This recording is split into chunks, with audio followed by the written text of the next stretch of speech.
2021년 2월 4일 목요 새벽 예배를 하나님께 드리겠습니다. 우리 사도신경으로 우리의 신앙을 고백합니다. 전능하사 천지를 만드신 하나님 아버지를 내가 믿사오며 그 외아들 우리 주 예수 그리스도를 믿사오니 이는 성령으로 잉태하사 동정녀 마리아에게 나시고 본디오 빌라도에게 고난을 받으사 십자가에 못 박혀 죽으시고 장사한 지 사흘 만에 죽은 자 가운데서 다시 살아나시며 하늘에 오르사 전능하신 하나님 우편에 앉아 계시다가 저리로서 산자와 죽은 자를 심판하러 오시리라. 성령을 믿사오며 거룩한 공예와 성도가 서로 교통하는 것과 죄를 사하여 주시는 것과 몸이 다시 사는 것과 영원히 사는 것을 믿사옵나이다. 아멘. 할렐루야. 우리 새 찬송가 380장 찬송하겠습니다.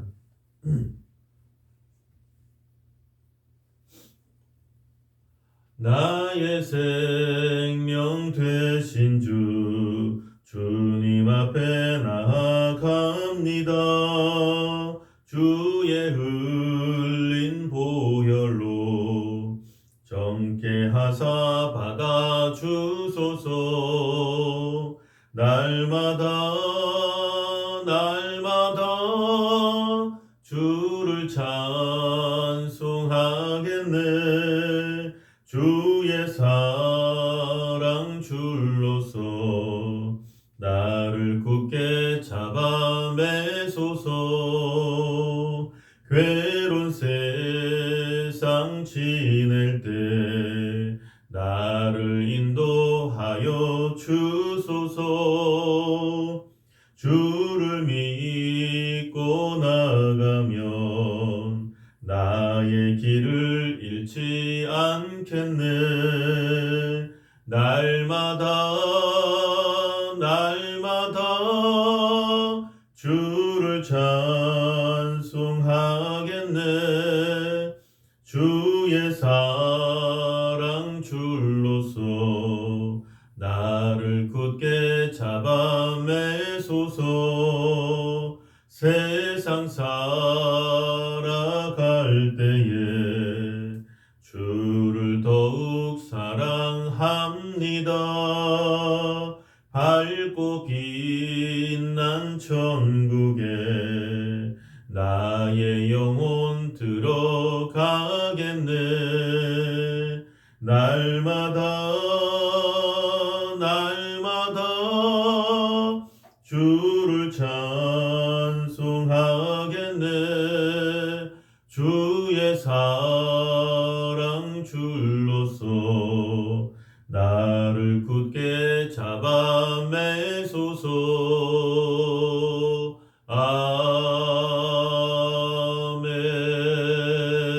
아멘.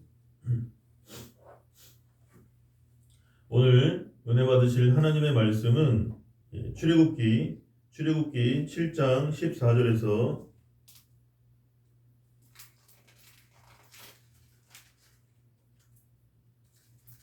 출애굽기 7장 14절에서 8장 7절까지입니다.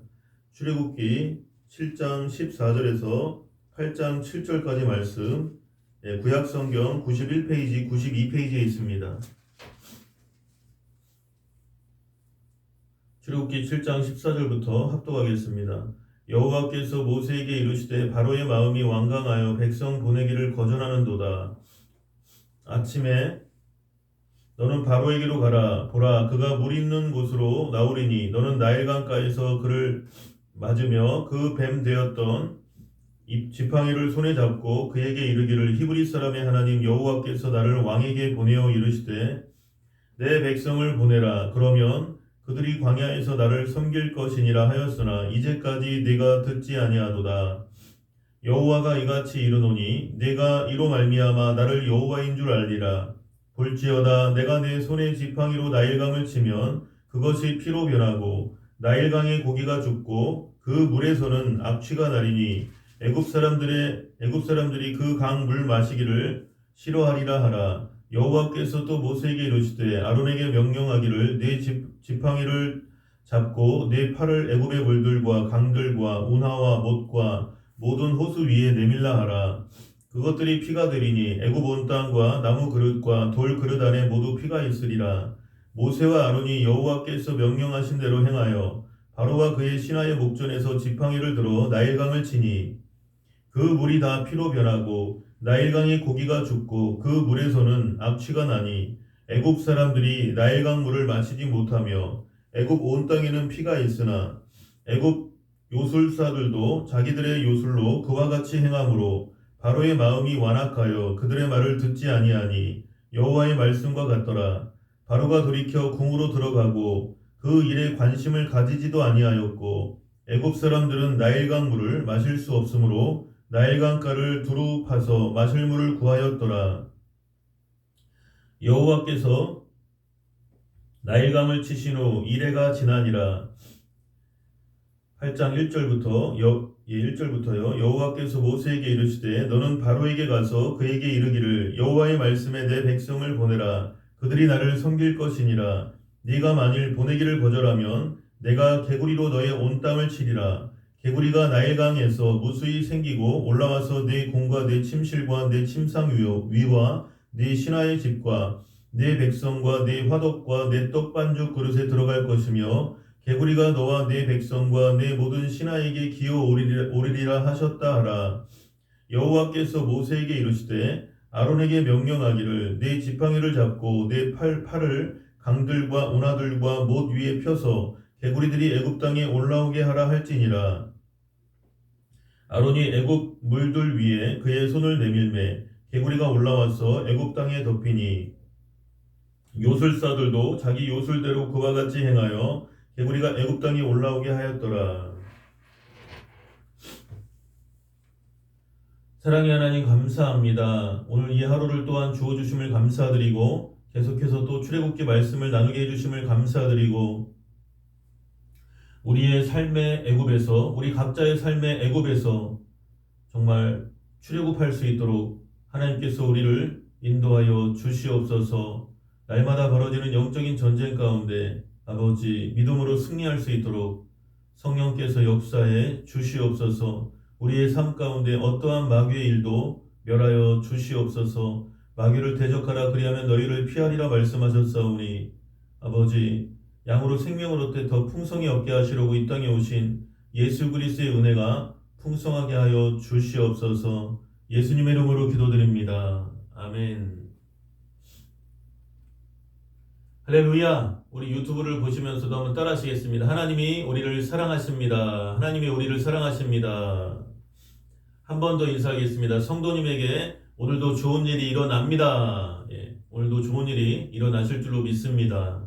아멘. 14절에서 19절이요. 오늘 출애굽기 7장 14절에서 19절 조금 길므로 말씀 나누겠습니다. 이제 하나님의 명을 대적한 애굽의 바로에게 재앙이 내리기 시작합니다.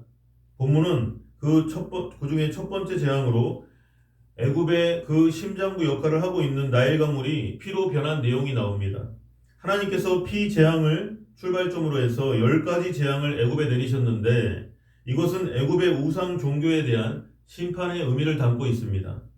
피 재앙은 애굽의 신들 중에 하나인 나일강의 신을 징벌하기 위한 것이었습니다. 피 재앙은 나일강물에만 국한된 것이 아니라 애굽 전역의 모든 물이 피로 변하는 재앙이었습니다. 본문의 나무 그릇과 돌 그릇 안에 모두 피가 있으리라 이 말씀은 애굽 사람들의 가정에서 식수 및 생활 용수로 쓰는 물까지도 모두 피로 변하게 된다는 내용입니다.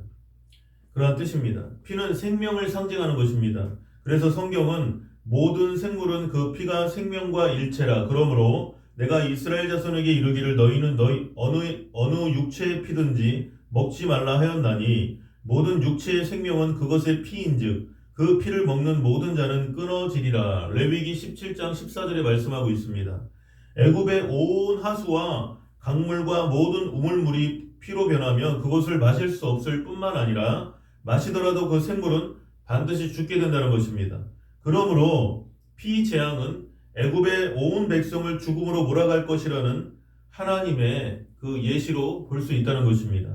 20절 말씀에 모세와 아론이 여호와께서 명령하신 대로 행하여 바로와 그의 신하의 목전에서 지팡이를 들어 나일강을 치니 그 물이 다 피로 변하고 그 당시 애굽인들의 신으로 숭배되던 나일강을 피로 변하게 한 이적을 바로의 목전에서 행한 모세와 아론의 담대함은 참으로 높이 평가할 만합니다. 만일 나일강 물이 피로 변하지 않는다면 나일강의 신을 모독한 죄로 처형받게 됨에도 불구하고 모세와 아론은 비장한 각오를 가지고 오직 하나님만 의지하는 믿음으로 그 명령을 수행했던 것입니다. 물론 이 같은 이적은 하나님의 강권적인 역사로 이루어진 것입니다. 그러나 인간적인 측면에서 볼 때 그 일이 이루어지기까지 모세와 아론은 너무나도 암담했을 것입니다. 그러나 그들이 하나님만을 믿고 의지해서 행했을 때 하나님께서 역사해 주심으로 이적이 일어난 것입니다. 성경은 네 길을 여호와께 맡기라. 그를 의지하면 그가 이루시고 또한 믿음의 주여 또 온전하게 하시는 이인 예수를 바라보자. 그는 그 앞에 있는 기쁨을 위하여 십자가를 참으사 부끄러움을 개의치 아니하시더니 하나님 보좌 우편에 앉으셨느니라. 히브리서 12장 2절에 말씀하고 있습니다.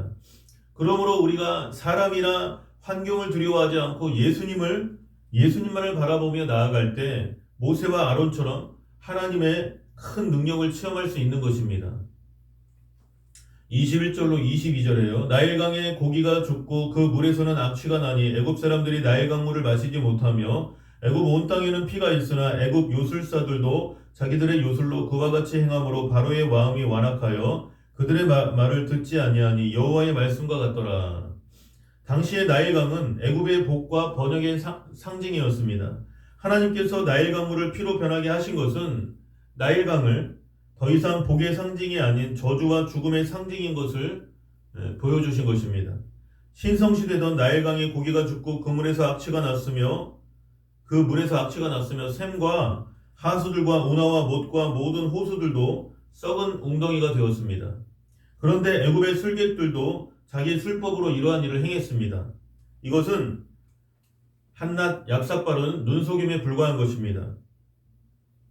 이미 애굽의 전역에서 물의 공급 원인 운하와 못과 모든 하수가 피로 변해 있는 상태였으므로 올바른 판단력을 지닌 애굽의 술객들이라면 이를 원상태로 회복시켜 식순환을 해결해야 됐습니다. 그러나 그것을 해결하기는커녕 그들은 단지 눈가림으로 소량의 물을 피로 변하게 함으로써 바로의 마음을 더욱 완악하게 만들었던 것입니다. 요술사들이란 음양과 점술에 능한 사람들을 말합니다. 어떤 사람은 하나님을 믿는다고 하면서도 중요한 일이 생기면 하나님께 기도하는 것이 아니라 점을 보러 점쟁이를 찾아가는 사람도 있다고 합니다. 대개 이런 사람들은 사주팔자를 보는 것이 무슨 죄가 되느냐, 손금이나 관상을 보는 것이 무슨 죄가 되느냐, 이런 것은 역학이니 괜찮다라고 말합니다. 그러나 이것은 분명히 죄입니다. 죄악입니다. 하나님께서는 요술하는 자, 점쟁이, 무당, 신접자, 박수, 초혼자들을 가증히 여기심으로 용납하지 말며 무당을 살려두지 말라고까지 말씀하셨습니다. 출애굽기 22장 18절과 신명기 18장 11절에서 14절에 그렇게 말씀하고 있습니다. 이런 자들을 찾는 자는 백성 중에서 끊을 것이라고 레위기 20장 6절에 말씀하고 있습니다. 사도행전에 보면 바울이 구브로 성의 총독 서기오 바울에게 복음을 증거할 때 마술사인 엘로마가 끝까지 복음 증거를 방해했습니다. 그러자 바울이 모든 거짓과 악행이 가득한 자요 마귀의 자식이요 모든 의의 원수요 주의 바른 길을 굽게 하기를 그치지 아니하겠느냐. 사도행전 13장 10절에 이렇게 엄히 꾸짖고 그가 소경이 될 것이라고 말했는데 그대로 되었습니다. 사도행전 13장 11절에 나오고 있습니다. 점술가들은 모든 괴계와 악행이 가득한 자요 마귀의 자식이요 모든 의의 원수이며 주의 바른 길을 굽게 하는 자들입니다. 이렇게 하나님을 대적하는 자들은 반드시 불과 유황으로 타는 못에 참여할 것입니다. 그러므로 우리는 우리의 마음을 완악하게 만드는 어떤 점술가와 접촉하지 말아야 한다는 것입니다. 오직 마음과 정성과 목숨을 다하여 하나님과 이웃을 사랑하는 것만을 삶의 유일한 지표로 삼아야 할 것입니다. 23절로 25절에요. 바로가 돌이켜 궁으로 들어가고 그 일에 관심을 가지지도 아니하였고 애굽 사람들은 나일강물을 마실 수 없으므로 나일강가를 두루 파서 마실 물을 구하였더니 여호와께서 나일강을 치신 후 이레가 지나니라. 바로는 술객들의 마술을 보고 나서 그 마음이 더욱 완악하고 강팍해져서 애굽 전역에 닥친 문제의 심각성을 느끼지 못했습니다. 이 재앙이 7일 동안 계속되고 백성들이 마실 물을 구하기 위해 동분서주하는데도 불구하고 그는 신경 쓰지 않았습니다. 이것은 바로가 이 일에 마음을 두지 않고 있음을 뜻하는 것입니다. 두 번째 재앙, 개구리 재앙이 이제 나오는데 1절에 출애굽기 8장 1절에서 2절에 여호와께서 모세에게 이르시되 너는 바로에게 가서 그에게 이르기를 여호와의 말씀에 내 백성을 보내라 그들이 나를 섬길 것이니라 네가 만일 보내기를 거절하면 내가 개구리로 너의 온 땅을 치리라. 애굽의 젖줄인 나일강이 피로 물드는 저주가 내렸음에도 불구하고 바로는 오만방자한 가운데 조금도 굽힐 줄을 몰랐습니다. 이에 하나님께서는 두 번째 재앙인 개구리 재앙을 내리기로 마음을 굳히셨습니다. 개구리는 애굽 사람들이 신으로 숭배하던 동물이었습니다. 일설에 의하면 나일강의 범람 후에 물이 빠질 때에는 개구리의 번식이 크게 늘어나 그 위세가 대단했다고 합니다. 그래서 애굽인들은 개구리의 왕성한 번식력을 부러워하여 헤르트라는 개구리 모양을 한 여신상을 만들어 섬겼다라고 합니다. 즉 머리는 개구리이고 몸은 사람인 괴물을 만들어 섬겼던 것입니다. 본문에서 온 땅을 치리라고 한 것은 치명적인 손상을 입히다라는 뜻으로 심판주가 되시는 여호와 하나님의 무서운 징계를 의미하고 있습니다. 하나님께서는 개구리 재앙을 내림으로 애굽의 신을 징벌하신 것입니다. 이것은 여호와 하나님의 절대 우위성을 애굽인들에게 인식시키는 좋은 기회가 되기도 했습니다. 결국 개구리 재앙은 애굽의 신을 한낱 저주와 조소거리가 되게 함으로 우상의 헛됨과 무력함을 드러내는 사건이 되었던 것입니다. 3절에서 7절 말씀, 출애굽기 8장 3절에서 7절이요. 원래 개구리는 습기가 많은 연못 같은 그런 물가에서 서식을 합니다. 그러나 나일강변 전체에 걸쳐 개구리떼가 형성된 것은 결코 자연적인 현상이나 우연한 일로 볼 수 없다는 것입니다. 하나님께서 이 이적을 행하심으로 권능을 보이신 것입니다. 본문에 쓰인 무수히라는 단어의 원어적인 의미는 그 수가 헤아릴 수 없을 정도로 우글거리는 그러한 상태를 말합니다. 이렇게 상상할 수 없을 만큼 엄청난 수의 개구리떼가 애굽 전역을 뒤덮었습니다. 그래서 쉴 새 없이 개구리들이 사람에게 뛰어오르고 심지어는 침실, 부엌, 그릇 속까지 들어와서 와글거렸습니다. 이 개구리 재앙은 왕과 신하, 백성의 집을 가리지 않고 밤낮 없이 계속되었습니다. 풍요와 다산의 상징이던 개구리가 오히려 생활을 파괴시키는 원흉으로 변한 것을 본 애굽인들은 심리적으로 큰 충격을 받았습니다. 그들이 섬기는 신과 신전이 노예 민족이 섬기는 신에 의해서 무참히 짓밟힌다고 생각했을 때 그들이 느끼는 좌절감은 치명적이었을 것입니다. 그런데 첫 번째 재앙에 이어서 두 번째 재앙에서도 애굽의 술객들이 모세와 아론의 이적을 모방했습니다. 그러나 이것은 문제를 근본적으로 해결하기보다는 오히려 바로의 마음을 더욱 완악하게 만드는 촉매제 구실만 했습니다. 바로는 백성들이 겪는 그러한 심적, 육체적 고통에 아랑곳하지 않고 하나님을 계속해서 대적했습니다. 이와 같은 사실을 통해 우리는 중요한 교훈을 얻을 수 있습니다. 그것은 동서고금을 막론하고 어느 나라든 잘못된 지도자를 만나면 그 백성 전체가 고통과 환난을 면하지 못한다는 것입니다. 그러므로 우리는 예수 그리스도께서 우리의 목자가 되셔서 인도하고 계심을 감사하며 국가의 지도자들이 모두 예수 그리스도를 믿고 훌륭한 통치를 할 수 있도록 최선을 다해 기도해야 한다는 것입니다. 오늘도 주님께서 가르쳐 주신 기도로 마치고 계속해서 나라와 민족을 위해서 또 한국 교회를 위해서 또 우리 행복교회를 위해서 여러분 또 개인, 가정, 직장, 사업장, 삶의 현장 속에서 하나님의 역사를 경험하게 해달라고 우리 간절히 기도하겠습니다. 하늘에 계신 우리 아버지여 이름이 거룩히 여김을 받으시오며 나라에 임하옵시며 뜻이 하늘에서 이루어진 것 같이 땅에서도 이루어지이다. 오늘날 우리에게 일용할 양식을 주옵시고 우리가 우리에게 죄지은 자를 사하여 준 것 같이 우리 죄를 사하여 주옵시고 우리를 시험에 들게 하지 마옵시고 다만 악에서 구하시옵소서. 대개 나라와 권세와 영광이 아버지께 영원히 있사옵나이다. 아멘. 우리 말씀 생각하면서 간절히 기도하겠습니다.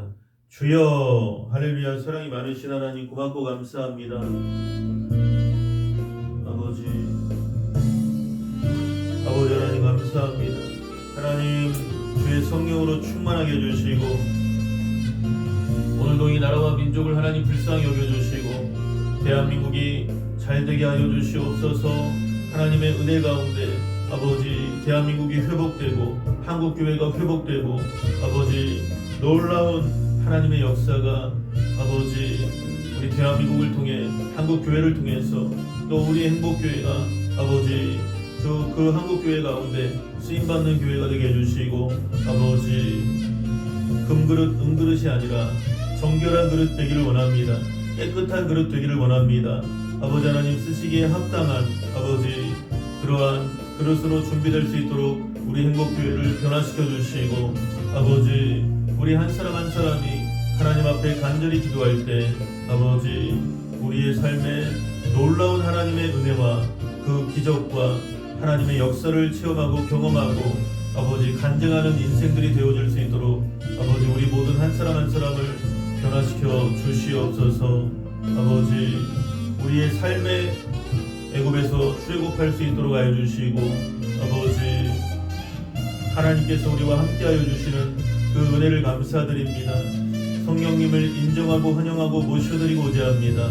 아버지 우리 가운데 주의 일들을 아버지 하나님의 기적을 하나님의 은혜를 우리의 삶 가운데 보여주시고 아버지 우리가 그것을 체험하며 말씀의 사람 기도의 사람 성령의 사람이 되게 하여 주시옵소서. 예수님의 이름으로 기도드립니다. 아멘.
주여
아버지